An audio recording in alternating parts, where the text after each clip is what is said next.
loopvoëls. Goed, kom ons kyk, wat is 'n loopvoël? 'n Loopvoël is voëls wat eiers lê en nie kan vlieg nie. Dit maak sin. Die maande wanneer eiers gelê word daar baie faktore soos temperatuur, daglengte en beskikbaarheid van voedsel beïnvloed. Volstruise lê normaalweg hulle eiers in September, Rias en Nandus in Oktober en Maart, terwyl emus hulle eiers van November tot April lê. Reg, en dan jy kaart hierso, Suid-Amerika het Rias, dit is hoe hulle lyk, volstruise, ons almal ken dit, dis hier in Afrika by ons, en dan 'n emus hier in Australië, reg, so dis waar hulle voorkom.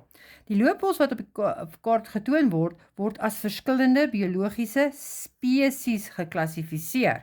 So hulle is nie dieselfde spesies nie. Noem wat met 'n biologiese spesie bedoel word. So dit is 'n definisie. Kom ons kyk na die memo, wat het hulle daar gesê? Dis 'n groep organismes met soortgelyke eienskappe, soos hulle kan loop, wat kan kruissteel om 'n vrugbare nageslag te produseer. Die woord daar, vrugbare nageslag, is baie belangrik, reg? Dan, gebruik die inligting in die uittreksel en verduidelik waarom die volstruis en emu as verskillende spesies beskou word. So vir 2 punte moet jy nou verduidelik, hoekom is hulle verskillende spesies? En hulle sê vir jou, in die uittreksel, jy kan nie sommer enige plek gaan kyk nou nie, jy moet daar gaan kyk. Nou die enigste plek waar hulle dit noem is, volstruise lê normaalweg hulle eiers in September, en emus in November tot April. So dis verskillende tye wat hulle broei, want as hulle eiers lê, broei hulle. So dis verskillende broeitydperke van die jaar, en dis hoekom hulle nie kan kruissteel nie, reg? Want as hierdie ene reg is om te paar, dan is hierdie ene nog nie reg nie. So hulle het verskillende broeitydperke. So hulle broei verskillende tye van die jaar, en dis kan hulle nie kruissteel nie. Reg? Of jy kon die spesifieke goed gaan sê het, volstruise, wat soos wat dit staan daar in die ding, maar dit beteken hulle broei verskillende tye van die jaar. Reg.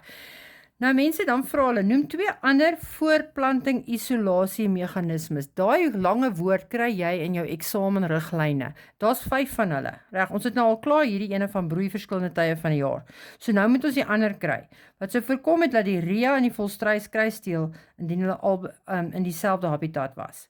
So nou moet jy praat van spesies spesifieke hofmakery. Onthou jou volstruisie dans dalk op 'n ander manier as wat hy dans.